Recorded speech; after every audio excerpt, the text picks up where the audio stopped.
Hola chicos y bienvenidos a Crazy Pepe Revenge. Este canal trata sobre historias reales y locas. El sigilo que ocurre en la vida real cuando las cosas se complican un poco. Nunca pensé que sería el tipo sentado en un juzgado de divorcios escuchando a mi esposa decirle al juez que no valgo nada. Pero ahí estaba yo, viéndola actuar para todos como si lo hubiera ensayado 1000 veces. El tipo a su lado, su abogado barra diagonal novio, no dejaba de asentir como si estuviera recitando las sagradas escrituras. Entonces el juez dijo una frase que la dejó pálida. Ahí fue cuando todo cambió. Permítanme retroceder. Mi nombre no importa, pero por el bien de esta historia, llámenme como quieran. Tengo 54 años, llevo casado más de 2 décadas y trabajo en consultoría tecnológica. El tipo de trabajo en el que eres invisible hasta que algo falla y, de repente, todos te necesitan. Mi esposa, llamémosla Vanessa, nunca entendió bien a qué me dedicaba. Sabía que viajaba, sabía que trabajaba hasta tarde, pero nunca me preguntó los detalles. Para ella, yo simplemente pasaba mucho tiempo fuera, y cuando llegaba a casa, estaba cansado. Eso era todo lo que veía. O tal vez era todo lo que quería ver. Nuestro matrimonio no siempre fue frío. Había tiempos en los que nos quedábamos despiertos hasta tarde hablando de todo y de nada. Cuando conducíamos sin rumbo solo para pasar tiempo juntos. Pero en algún momento entre los pagos de la hipoteca, las recogidas escolares y los interminables plazos de entrega del trabajo, dejamos de ser compañeros y empezamos a ser compañeros de piso. Luego dejamos de ser compañeros de piso y empezamos a ser desconocidos que compartían domicilio. Ese día, la sala del tribunal olía a cera para muebles y a aire viciado. Estábamos en uno de esos viejos edificios del condado con techos altos y bancos de madera que crujen cuando respiras mal. El tipo de lugar que es. Había visto pasar por sus puertas a miles de familias rotas. Cada una creía que su historia era única hasta que se daban cuenta de que el dolor de todos parecía prácticamente igual bajo luces fluorescentes. Vanessa estaba junto a su abogado, un tipo astuto llamado Trevor Ashford, que parecía haber comprado su personalidad en la misma tienda que sus trajes caros. Tenía esa voz, ya saben, de esas en las que cada palabra suena como si debiera estar grabada en un monumento. El tipo de persona que probablemente practicaba sus discursos en el tribunal frente al espejo y se creía el héroe de cada caso que tocaba. Vanessa comenzó su discurso. Su señoría, he llevado este matrimonio sola durante años. Dominique no aporta nada. No mantiene a nuestra familia. Solo está ahí, ocupando espacio. Es una carga, una sanguijuela. Trevor asintió como un cabezón, como si cada palabra que salía de su boca fuera oro puro. Yo estaba allí, de pie en mi mesa, con las manos cruzadas, mirando un rasguño en el estrado del juez. Siempre he sido de los que se quedan callados, dejan que la gente cabe su propia tumba con sus palabras. Pero oírla llamarme sanguijuela me dolió más de lo que esperaba. Llevábamos años distanciados. Sí, pero ella nunca me había dicho nada parecido en mi cara. Nunca con tanto veneno. Nunca con tanta convicción. Era como si hubiera estado ensayando esta difamación durante meses, perfeccionando cada palabra, cada pausa, cada temblor en su voz diseñado para hacerla parecer la víctima y a mi parecer el villano. Trevor dio un paso al frente con su confianza ensayada. Su señoría, mi cliente ha soportado años de negligencia emocional e irresponsabilidad financiera. Ella está pidiendo la custodia completa de su hija, la casa familiar y el 60% de los bienes conyugales. El 60%. Como si yo fuera un holgazán que hubiera estado durmiendo en el sofá durante 20 años.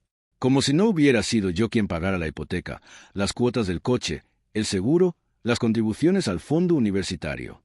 Como si no hubiera sido yo quien se asegurara de que las luces permanecieran encendidas y el refrigerador lleno. Pero según su versión de la realidad, yo solo era un peso muerto, un parásito. Alguien que se había estado aprovechando de su duro trabajo mientras yo no hacía nada. Mi abogado, un hombre mayor llamado Walter Finch, que parecía haber ejercido la abogacía desde la administración de Nixon, me dio un suave codazo. «Quédate. Tranquilo», susurró. «Deja que se desarrolle». Aún no estaba enojado, solo exhausto. Ese cansancio que se te mete en los huesos cuando pasas de los 50 y te das cuenta de que llevas años sin energía.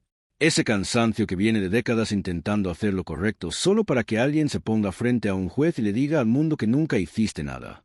Quería hablar, defenderme, contar mi versión de los hechos. Pero Walter había sido claro. Déjalos hablar. Déjalos construir su caso. Déjalos creer que están ganando. Entonces les mostraremos cómo es la verdad. El juez Brennan, Un hombre canoso de unos 60 años con un bigote espeso hojeó el papeleo. Se ajustó las gafas de leer, entrecerrando los documentos como si algo no cuadrara. Pude ver el momento en que lo entendió.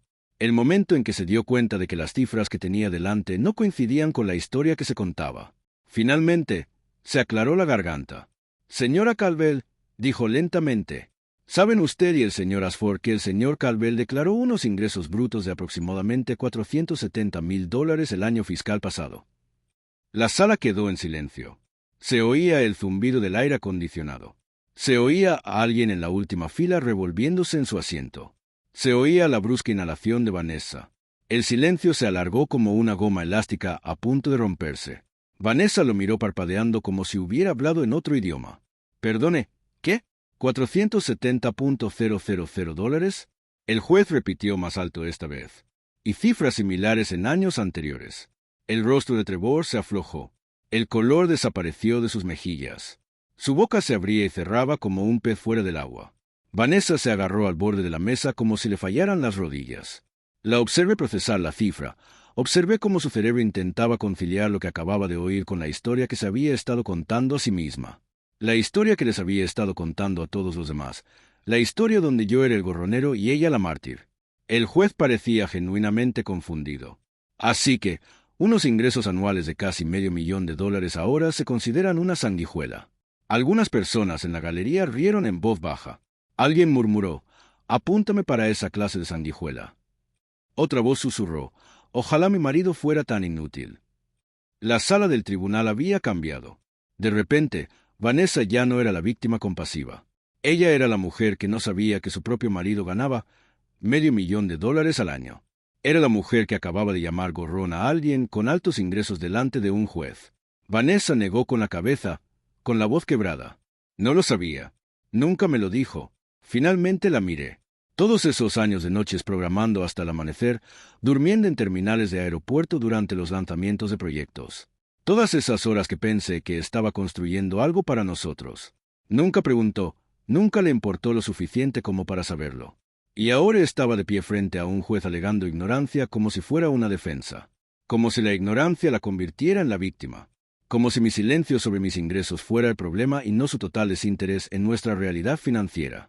La jueza Brennan dejó los papeles. «Necesitaremos más testimonios y aclaraciones. Este caso está lejos de resolverse. Nos volveremos a reunir en 2 semanas». El tribunal levantó la sesión. El mazo crujió como un trueno. Vanessa se desplomó en su silla, mirándome como si fuera un extraño. Trevor le susurró algo duro, pero ella no respondió. Salí de la sala con los hombros tensos y la respiración entrecortada. Afuera, en la calle estaba llena de tráfico a mediodía. Un autobús pasó retumbando, con los frenos chirriando. El olor a café llegaba de una tienda cercana, pero solo oía su voz resonando en mi cabeza. «Es una carga, una sanguijuela». Lo curioso es que me había esforzado al máximo, pensando que las largas horas valían la pena. Quedar en silencio era lo mismo que demostrar amor. Quizás ese fue mi error. Quizás debería haberlo dicho más alto. Quizás debería haber llegado a casa y anunciado mis bonificaciones, agitando mis pagos, asegurándome de que ella supiera exactamente cuánto ganaba. Pero me sentía mal. Me sentía como fanfarronear. Me sentía como convertir nuestro matrimonio en una transacción. Pensaba que el amor significaba no llevar la cuenta.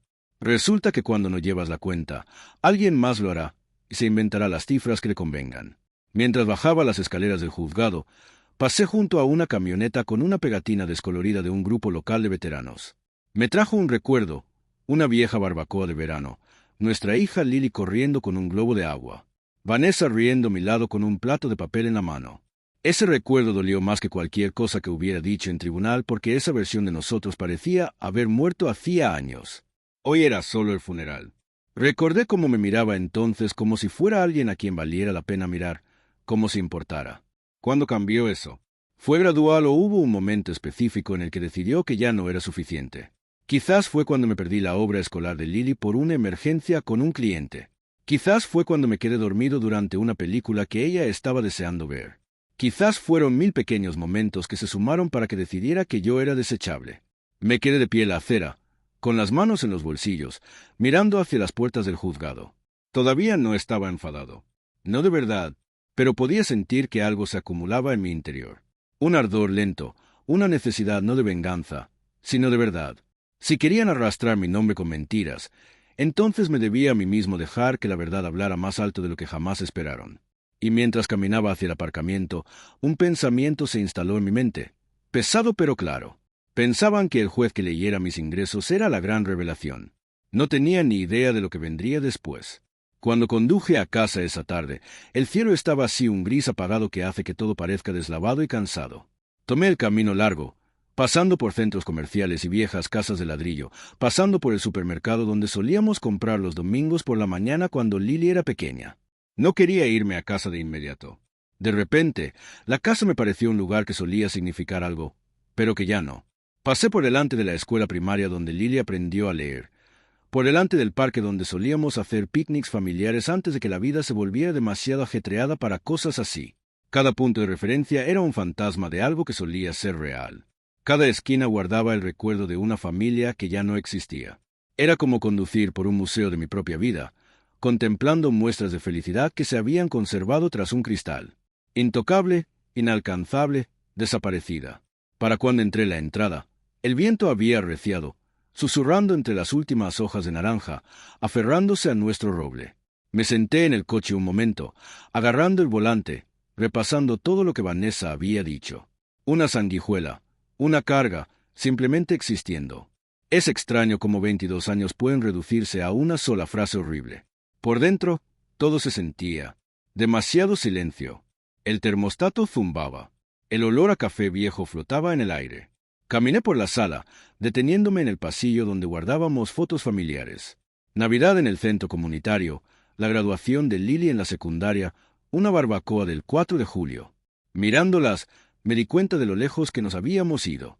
No en un momento dramático, sino lentamente, centímetro a centímetro, como los cimientos se agrietan con el tiempo hasta que finalmente se ven los daños. En cada foto, sonreíamos. En cada foto, parecíamos una familia normal y feliz. Pero las fotos mienten. Capturan un solo segundo, lo congelan en el tiempo, te hacen pensar que ese segundo representa toda la verdad. No muestran lo que pasó 5 minutos antes o 5 minutos después. No muestran las discusiones en el auto de camino a casa, las cenas silenciosas, dormir en habitaciones separadas. Solo muestran la sonrisa. Y la sonrisa siempre es una mentira cuando el matrimonio se está muriendo. La gente piensa que los matrimonios se desmoronan por algo grande, una pelea explosiva o una sola traición, pero el nuestro no. Se derrumbó en silencio. Conocí a Vanessa cuando teníamos 20 y pocos años en un colegio comunitario. Ambos éramos jóvenes, ambiciosos y sin blanca, lo suficiente como para pensar que el amor podía arreglarlo todo. Nos mudamos a la ciudad después de conseguir mi primer trabajo en informática. Esos primeros años fueron sencillos. Muebles baratos, pizza a altas horas de la noche, viajes por carretera al lago. Lo pasamos mal, pero lo pasamos juntos. Recuerdo sentarme en el suelo de nuestro primer apartamento con solo sillas de jardín y un colchón, comiendo comida rápida y riéndonos de nada. Esos eran los días que tenían sentido. En aquel entonces, hablábamos durante horas de nuestros sueños, de la vida que íbamos a construir. Ella quería volver a estudiar, tal vez ser maestra. Yo quería ascender en tecnología, tal vez montar mi propia empresa algún día. Teníamos planes, teníamos esperanza, nos teníamos el uno al otro, y eso parecía suficiente. ¿Cuándo dejó de ser suficiente? Cuando los sueños se convirtieron en obligaciones y la esperanza en resentimiento.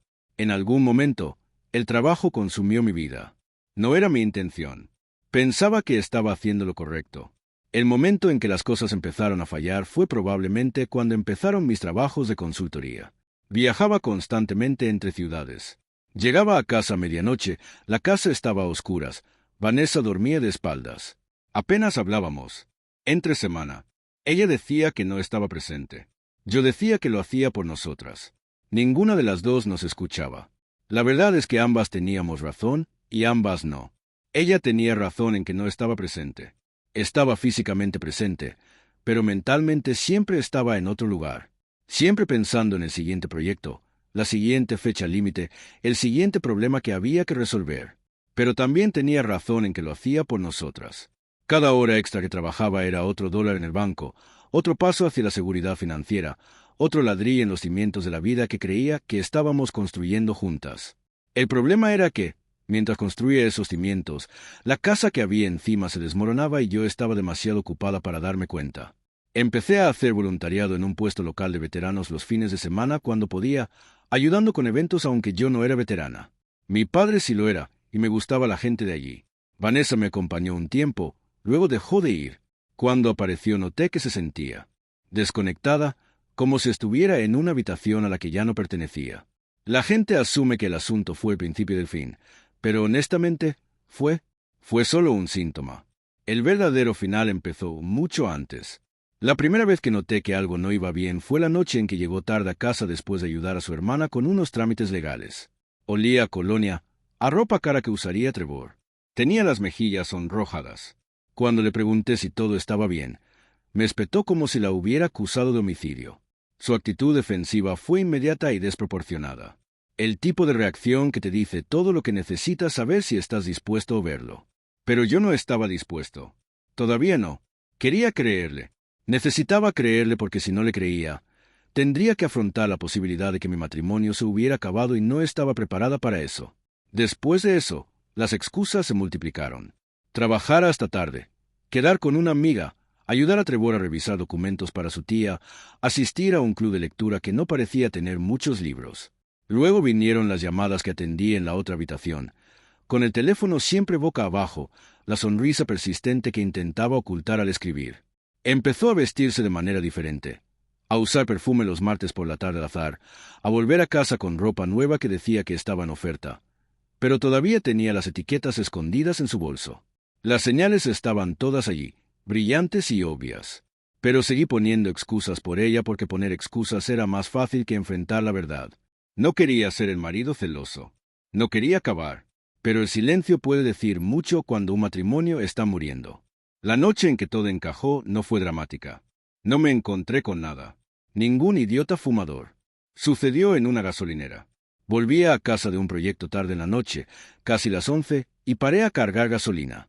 Fue entonces cuando vi el auto de Trevor, su inconfundible sedán plateado, saliendo de un callejón detrás de una pequeña propiedad de alquiler. Vanessa estaba en el asiento del pasajero, con el cabello desordenado, con una chaqueta que nunca antes había visto. Se reían de algo, su mano en el brazo de él, la mano de él en el volante. Ambos parecían personas a quienes no les importaba nada en el mundo. Ambos parecían personas que no estaban destruyendo una familia. No me vieron. Me quedé allí, junto al surtidor, viéndolos alejarse. La boquilla de la gasolina seguía en mi mano. Los números del contador subían cada vez más. No sé cuánto tiempo estuve allí. Lo suficiente para el surtidor. Para pagar. Lo suficiente para que el frío se filtrara a través de mi chaqueta. Lo suficiente para que la realidad se asentara. Mi esposa me engañaba con su abogado y probablemente planeaban quitarme todo lo que tenía. No fui a casa a confrontarla. No grité. No tiré nada. Me senté en mi auto en el estacionamiento de esa gasolinera, mirando el letrero brillante que anunciaba perritos calientes baratos. Me temblaban las manos, no de ira, sino de algo más profundo, una mezcla de angustia y agotamiento. De esos en los que te dices a ti mismo que esto no puede estar pasando aunque tu instinto lo sepa. Cuando llegué a casa, ella ya estaba en la cama fingiendo estar dormida. Me quedé en la puerta un buen rato mirándola. Podría haber terminado con todo esa noche, pero estaba demasiado entumecido. Así que hice lo de siempre. Trabajé, observé y escuché. Unos días después, inicié sesión en nuestro portátil compartido para buscar unos documentos. Fue entonces cuando apareció una notificación por correo electrónico. Un reenvío automático que había olvidado desactivar. Era de Trevor. Una vez que lo hagamos parecer financieramente inestable en el papel, el juez no tendrá más remedio que fallar a tu favor. Se me quedaron las manos paralizadas. Sentí una frialdad profunda. No era rabia, todavía no, sino algo más agudo. Algo que me decía que la lucha que me aguardaba no se trataba solo de infidelidad. Estaban manipulando mi vida, mi trabajo, mis finanzas. Intentaban reescribir la historia de un hombre que había pasado décadas manteniendo a flote a esta familia. No solo estaban acabando con el matrimonio. Intentaban destruirme en el proceso, quedándose con todo por lo que había trabajado y pintándome como la villana mientras ellos se alejaban juntos hacia el ocaso. Esto no era solo una traición. Era una destrucción premeditada y calculada. Imprimí el correo electrónico, luego otro, y otra prueba de la infidelidad, prueba de la manipulación, prueba de las mentiras. Me quedé allí, bajo la suave luz de la lámpara del escritorio, con las páginas en la mano, sintiendo cómo se rompía la última amenaza del matrimonio. Pero la venganza no me llegó de inmediato. Sinceramente, lo primero que sentí fue dolor. Dolor por la mujer con la que me casé. Dolor por lo que solíamos ser. Dolor por los 22 años que pensé que significaban algo para ella. Lloré por el futuro que nunca tendríamos. Por los nietos que nunca veríamos crecer juntos. Por la jubilación que nunca compartiríamos. Lloré por cada había desperdiciado un momento intentando salvar algo que ya estaba muerto. Ese dolor se asentó en mi pecho como una piedra. Entonces, poco a poco, otro sentimiento se apoderó de mí. No era ira, ni odio, sino un propósito. Porque si ella y Trevor querían una guerra basada en mentiras, entonces les mostraría lo que pasa cuando la verdad se hace oír. No iba a pelear sucio. No iba a rebajarme a su nivel. Simplemente iba a presentar los hechos y dejar que hablaran por sí solos. A veces la verdad es la herramienta más poderosa que tienes, y ellos me habían dado mucha verdad con la que trabajar. Esa noche, al apagar la lámpara y subir las escaleras, tomé una decisión. No iba a gritar. No iba a desmoronarme. Iba a luchar de forma justa, silenciosa, precisa y con la verdad como única herramienta. Cuando salió el sol a la mañana siguiente, la casa se sentía diferente. No más vacía, solo más silenciosa de una manera que me hizo notar sonidos que había ignorado durante años. El zumbido del refrigerador, el suave clic del horno, el crujido del suelo.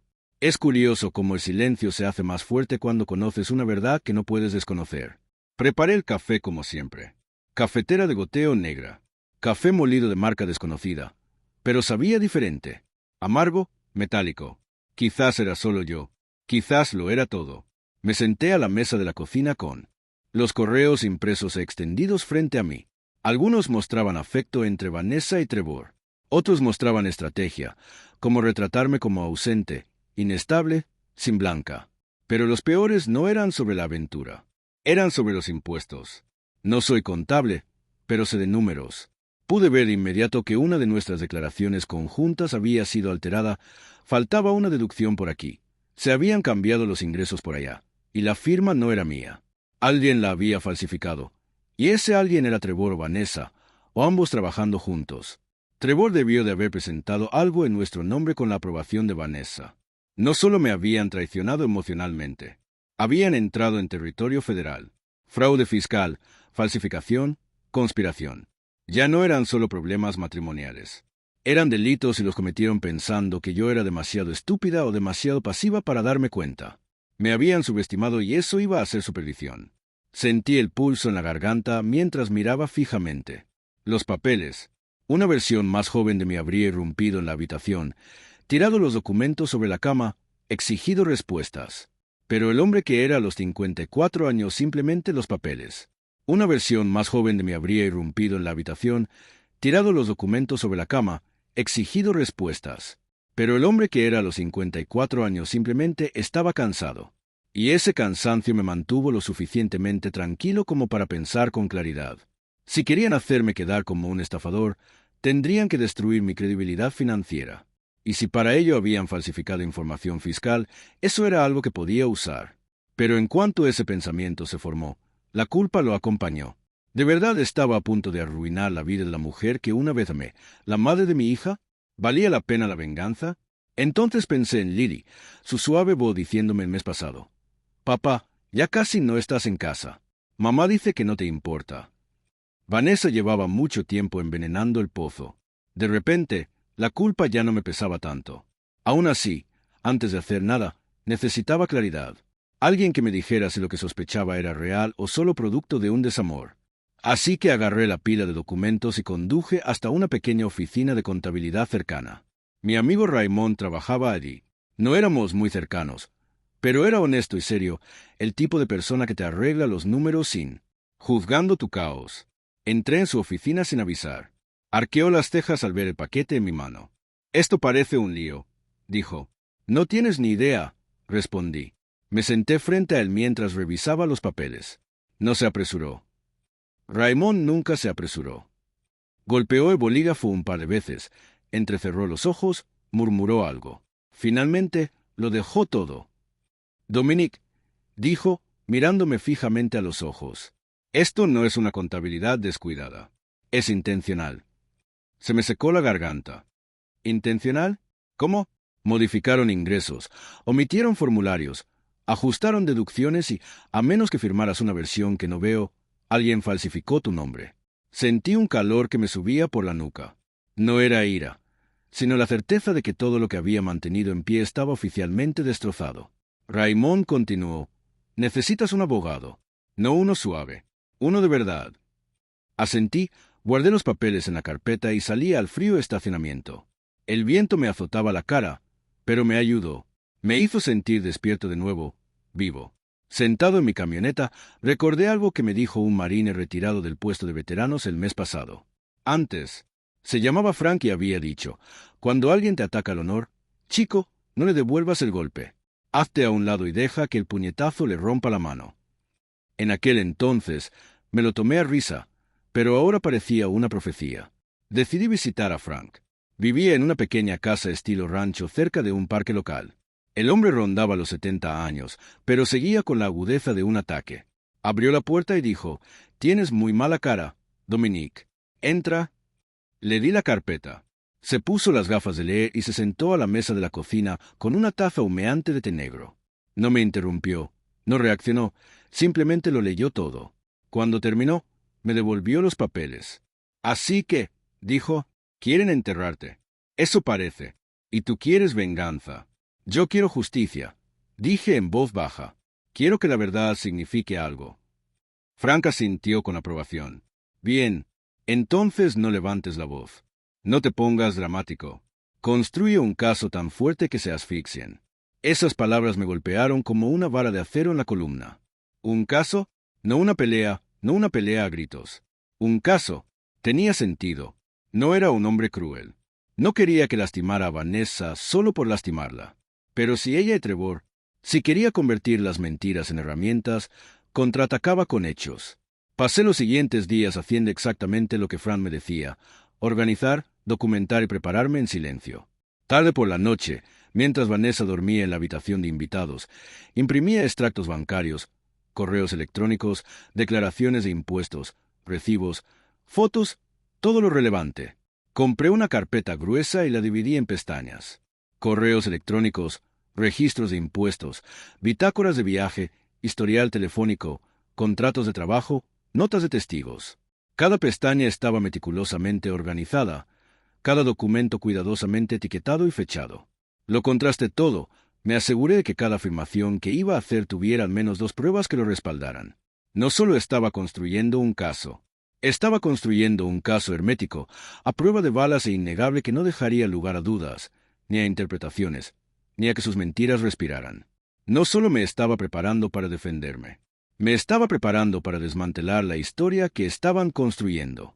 Cada correo electrónico que habían enviado, cada mentira que habían dicho, cada documento que habían falsificado, todo iba a ir a la carpeta. Y cuando llegó el momento, le iba a entregar esa carpeta al juez y observé toda su estrategia. Me derrumbé bajo el peso de la verdad. Pero con cada prueba que reunía, el peso en mi pecho se hacía más pesado porque cada hoja de papel no era solo una prueba de una mala acción. Era otro clavo en el ataúd del matrimonio en el que una vez creí. Una noche, mientras ordenaba documentos, oí que llamaban suavemente a la puerta. Era Lily. «Papá», susurró, entrando. «¿Por qué sigues despierto?» Cerré la carpeta rápidamente. Solo cosas del trabajo. Se removió nerviosa, con la mirada fija en el suelo. «Mamá dice que intentas castigarla. Dice que ahora eres diferente». Se me partió el corazón. «Lily, solo intento protegerme de mamá». Dudé. De las mentiras. Quería decirle, pero no lo entendía del todo. Así que asintió como una niña intentando entender problemas de adultos demasiado grandes para su mundo.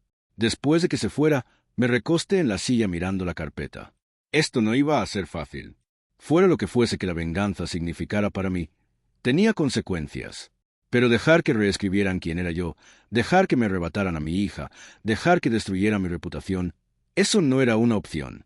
Al final de la semana, tenía todo lo que necesitaba. Hechos, fechas, pruebas. Solo faltaba presentarlo ante la única persona que importaba, el juez. Al cerrar la carpeta de golpe, una oleada de calma me invadió.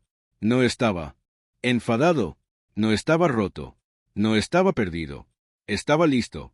Y la verdad, una vez que entrara en esa sala, sería más fuerte que cualquier mentira que dijeran. 2 semanas después, cuando regresé al juzgado del condado, me sentí extrañamente tranquilo. Ni triunfante, ni vengativo, solo firme, como un hombre que finalmente había dejado de disculparse por respirar. El pasillo olía a papel viejo y café quemado del pequeño kiosco del primer piso. El ascensor sonó con ese sonido hueco y cansado. Una pequeña fila de personas esperaba fuera de la sala.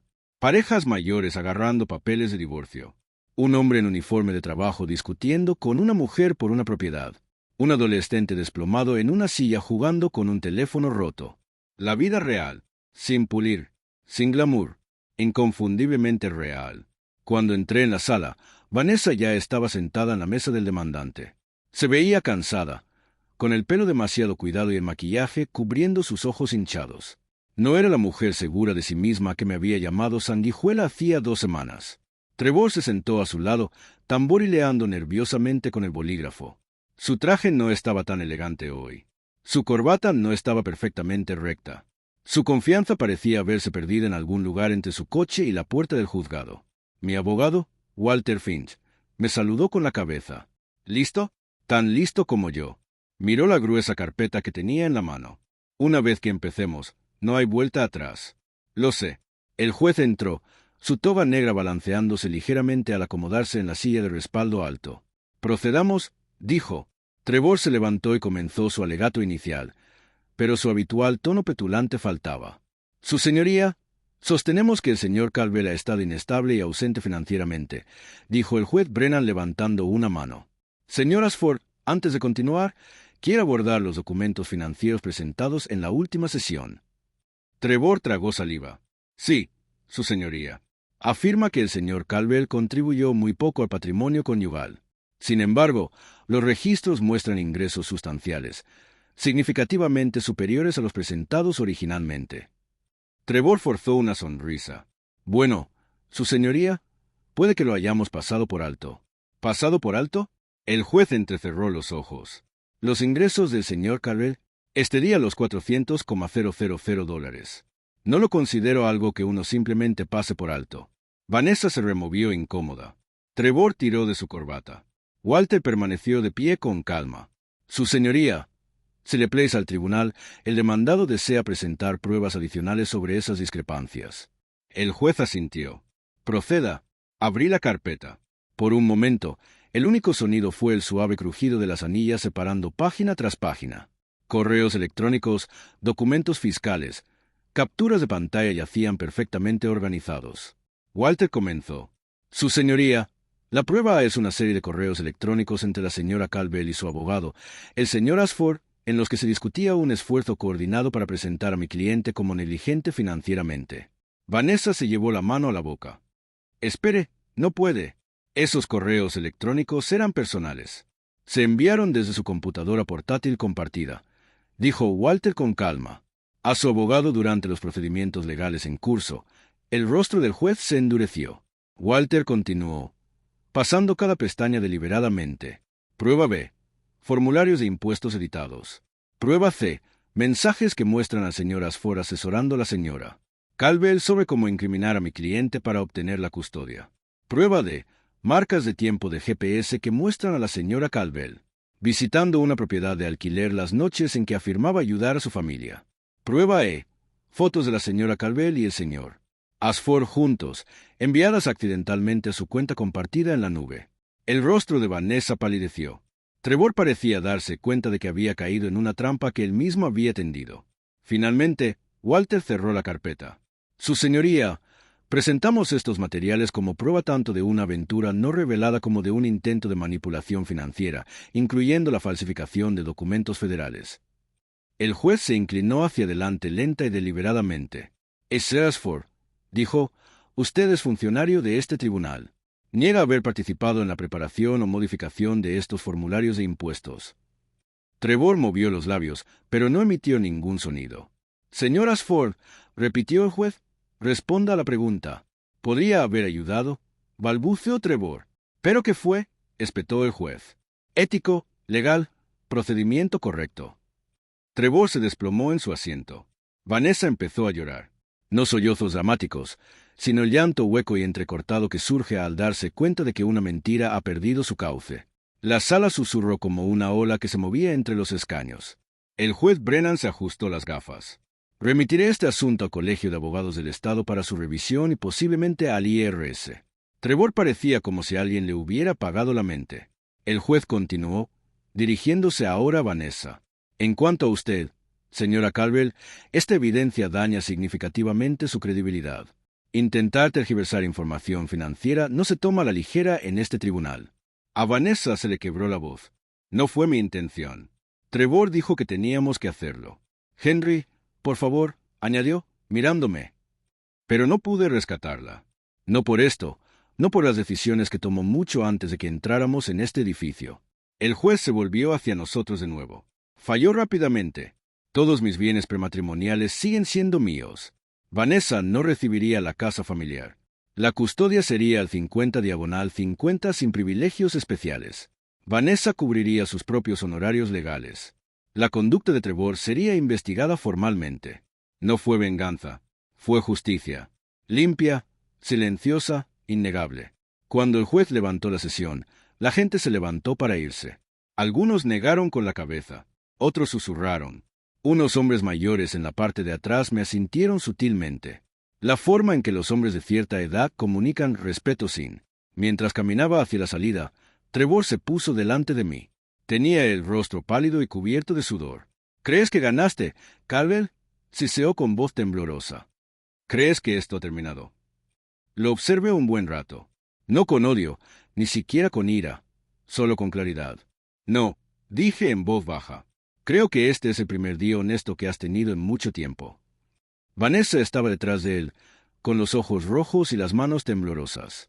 Por un segundo, se parecía a la mujer con la que me casé. Joven, esperanzada, llena de vida. El recuerdo dolió más que cualquier cosa que hubiera hecho. Pasé junto a ambos, abriendo las pesadas puertas de madera. El pasillo olía a polvo y aire invernal de alguien que abría una ventana al final del pasillo. Y al salir a la fresca brisa otoñal, una verdad se asentó más profundamente que las demás. La verdad no los había destruido. Simplemente había hablado más fuerte que sus mentiras. En las semanas posteriores a la audiencia, la vida no volvió a su lugar como esperaba. No hubo un amanecer espectacular, ni música triunfal, ni un momento en el que de repente me sintiera completo de nuevo. En cambio, la vida se asentó lentamente, como la nieve que se acumula sobre una valla vieja. Tranquila, constante, casi, pasó desapercibida. Vanessa se mudó primero. Empacó sus cosas en unas cajas de cartón, negándose a mirarme los ojos mientras la subía al maletero del coche. Nunca dio un discurso largo ni se disculpó. Simplemente dijo, recogeré a Lily después del colegio la semana que viene. Y se marchó sin darse la vuelta. Su nuevo apartamento era un pequeño apartamento de 2 habitaciones cerca de un supermercado. No estaba lejos, pero parecía una eternidad lejos de la casa donde habíamos criado a nuestra hija. Trevor desapareció de todos los anuncios de la ciudad. En menos de un mes, su bufete emitió un comunicado frío y ensayado sobre una conducta incompatible con los valores de la empresa. Corrió la voz por el juzgado de que un comité de ética había abierto una investigación exhaustiva.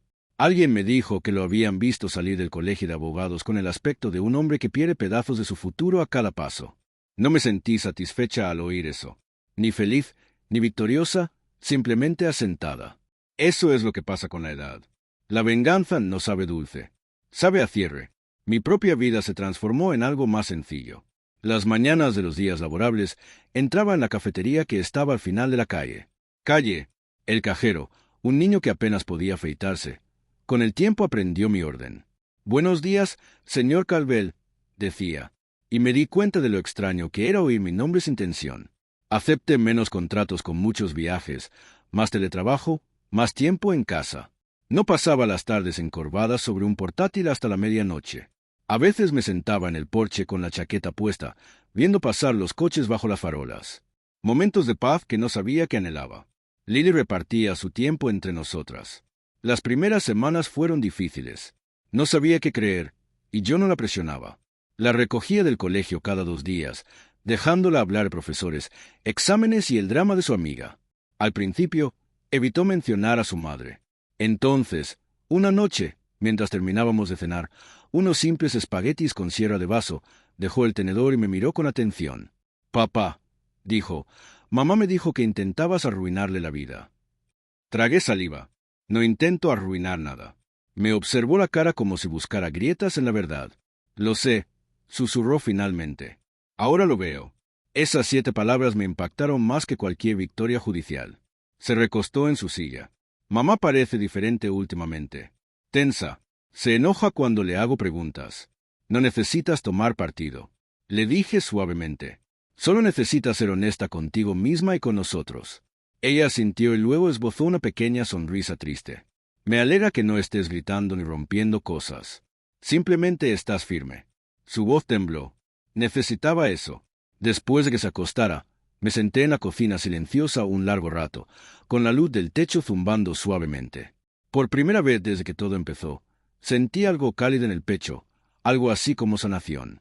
La audiencia final para resolver el papeleo fue corta, sin emociones. Vanessa apenas me miró a los ojos. El juez lo firmó todo: custodia, bienes, honorarios. Salí con la dignidad legal intacta y, lo más importante, con mi integridad intacta. Vanessa salió con algo más. Consecuencias. Pero no lo celebré. No porque la hubiera golpeado, sino porque finalmente entendí algo importante. La venganza rara vez se trata de lastimar a alguien. Se trata de demostrarte a ti mismo que sus mentiras no te definen. Una semana después, yo pasé por el puesto de veteranos por primera vez desde el juicio. La fritura de pescado del viernes ya estaba en marcha. La grasa crepitaba en la freidora. Las risas resonaban en el pasillo trasero. Veteranos contando las mismas historias que habían contado cientos de veces. Frank estaba sentado en una mesa cerca de la pared, comiendo un plato de pescado con salsa tártara. Levantó la vista cuando entré. Bueno, dijo, parece que no te han roto. Saqué una silla. Supongo que no. Te ves más ligero, dijo Frank, señalándome con el tenedor, como un hombre que por fin se quitó un peso de encima. Más bien, lo dejó, respondí. Asintió. Así es mejor. Hablamos un rato de Lily, del trabajo, de la vida después de los 50. Frank dijo algo que se me quedó grabado. La verdad es una amiga tranquila. Chico. No aparece con un traje elegante, no grita, simplemente te apoya cuando importa. Eso me pareció bien. Era como todo lo que había vivido. Más tarde esa noche, mientras conducía a casa bajo la suave luz de las farolas, bajé la ventanilla y dejé que el aire fresco llenara la camioneta. Olía a hojas y humo de chimenea, el inconfundible aroma del otoño. En invierno, cuando llegué a la entrada, me detuve antes de salir. La luz del dormitorio de Lily estaba encendida en el piso de arriba. La casa se veía cálida, habitada, tranquila, y me di cuenta de que ya no estaba enojada. Ni con Vanessa, ni con Trevor, ni siquiera conmigo misma. Lo único que quedaba era la gratitud por la verdad. Había hablado cuando yo no podía. Me había defendido cuando me sentía pequeña. Se había mantenido firme cuando las mentiras intentaron robarme el nombre. Y eso es lo que quiero que la gente entienda sobre la venganza. La verdadera venganza, no la que se ve en las películas. No es fuego. No son gritos. No es caos.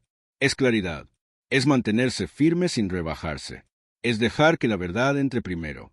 Y si alguna vez te han subestimado, te han mentido o te han acorralado como a mí, recuerda esto: no necesitas rabia para contraatacar. No necesitas destruir a nadie para ganar. Simplemente deja que la verdad hable lo suficientemente alto como para que no tengas que